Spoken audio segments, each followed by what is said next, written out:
Hello, my YouTube family. I welcome you all to your very own channel, Next Gen Teachers.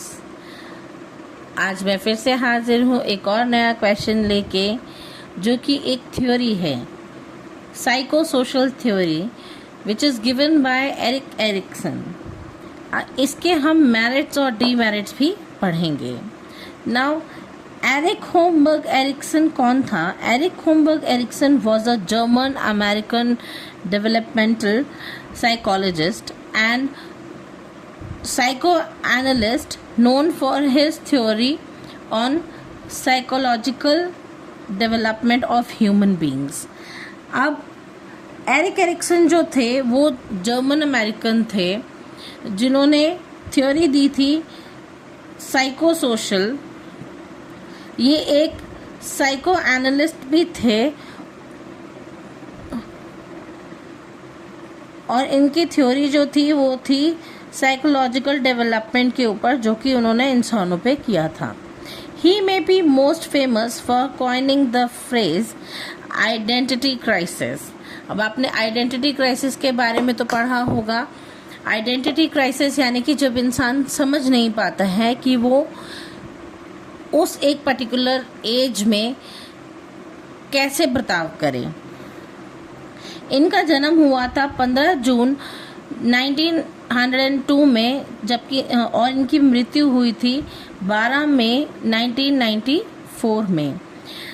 Now psycho social का मतलब होता है, psychological का मतलब होता है माइंड, और सोशल का मीन होता है relationships.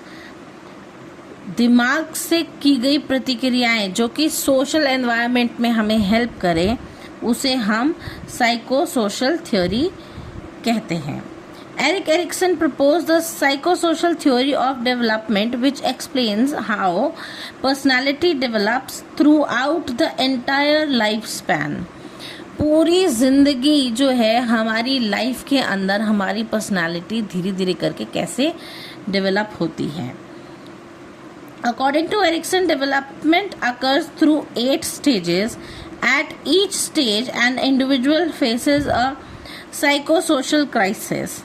Successful resolution of each crisis lead to healthy personality development, while failure results in difficulties in later life. He also referred to his theory as epigenes. अब Erik Erikson ने बताया कि इंसान जो है हर एक उम्र में, हर एक समय में जो है अलग अलग तरीके से कैसे अपने अंदर, अपने दिमाग के अंदर डेवलपमेंट करता जाता है धीरे धीरे. अगर वो कुछ नई चीज़ें सीखता है तो उसके वो एक सक्सेसफुल रेजोल्यूशन होता है, जो कि उसकी एक हेल्दी पर्सनालिटी को डेवलप करने में हेल्प करता है. और वहीं अगर वो उस काम को करने में फेल हो जाता है तो उसे आगे जा कर के इन चीज़ों में डिफ़िकल्टी आती है. Now stages of psychosocial development. First stage है ट्रस्ट वर्सेस मिसट्रस्ट. अब ट्रस्ट वर्सेस मिसट्रस्ट ये बर्थ से लेकर 1 ईयर की एज तक होता है, जब बच्चा अपने केयर गिवर को या केयर टेकर को ट्रस्ट करता है पॉजिटिवली कि हाँ वो मेरा ध्यान रखेंगे या रखेगा. उसका पॉजिटिव आउटकम क्या होता है? होप. बच्चा सिर्फ होप कर सकता है कि मेरा अच्छे से ध्यान रखा जाएगा. लेकिन नेगेटिव आउटकम क्या होता है? बच्चा डरता भी है, इनसिक्योर भी फील करता है कि कहीं मुझे गिरा तो नहीं देंगे, कहीं मेरा ध्यान ना रख पाए तो. सेकेंड स्टेज है autonomy versus shame and doubt. ये स्टेज आती है 1 से 3 साल के बच्चे में, जब child develops independence and self control. जब बच्चा अपने ऊपर सेल्फ कंट्रोल करने लग जाता है, बच्चा अपनी विल पावर से सारे काम करने लग जाता है, तो उसे लगता है कि हाँ वो सब कुछ कर सकता है. लेकिन जब वो कोई काम नहीं कर पाता तो उसे शेम महसूस होती है, वो सेल्फ डाउट में आ जाता है कि मैं ये काम क्यों नहीं कर पा रहा या कर पा रही. थर्ड स्टेज है इनिशिएटिव वर्सेस गिल्ट. जो कि होती है 3 साल से लेके 6 साल के बच्चे में। Child begins to take initiatives and plan activities. अब 3 साल से 6 साल तक का बच्चा जो है अपने फ्रेंड सर्कल में अपने फ्रेंड्स को टाइम देता है कि हाँ मैं कल भी आऊँगा या कल भी आऊँगी, शाम को हम खेलेंगे। तो वो अपनी तरफ से इनिशिएटिव लेते हैं कि मुझे भी ये करना है। अब उसका पॉजिटिव आउटकम होता है एक पर्पस कि हाँ बच्चा खेलना चाहता है। और अगर वहीं पर बच्चा अगले दिन शाम को खेलने ना जा पाए या कुछ, तो वो उसे गिल्ट महसूस होता है कि मैं आज अपने फ्रेंड के साथ खेलने नहीं जा पाया या जा पाई। नेक्स्ट स्टेज है इंडस्ट्री वर्सेस इंफीरियोरिटी। अब ये स्टेज है 6 साल से लेके 12 साल के बच्चों में। Child learns skills and works toward competence. इसका पॉजिटिव आउटकम होता है कॉम्पिटेंस और नेगेटिव आउटकम होता है इन्फीरियोरिटी। अब बच्चा जो है कोई काम अगर कर लेता है, कोई चीज़ सीखता है और उसे अच्छे से कर ले, फॉर एग्जांपल बच्चे ने अगर कुछ पढ़ाई करी और वो एग्ज़ाम में अच्छे मार्क्स अचीव कर लेता है, तो वो उसके लिए कॉम्पिटेंस है कि जो उसने सोचा, जिसके लिए उसने मेहनत करी, वो उसका काम हो गया, तो बहुत अच्छी बात है, वो पॉजिटिव आउटकम है।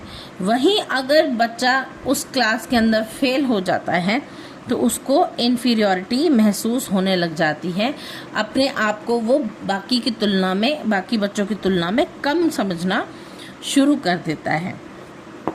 नेक्स्ट स्टेज है आइडेंटिटी वर्सेस रोल कन्फ्यूजन। ये एडोलेसेंस की एज में होता है। अब आइडेंटिटी वर्सेस रोल कन्फ्यूजन का मतलब है कि बच्चा इस उम्र में समझ नहीं पाता है एग्जैक्टली कि वो अभी भी बच्चा है या फिर वो बड़ा हो चुका है। Individual explores personal identity and roles. इसका आउटकम है फिडेलिटी और नेगेटिव आउटकम है कन्फ्यूजन अबाउट सेल्फ।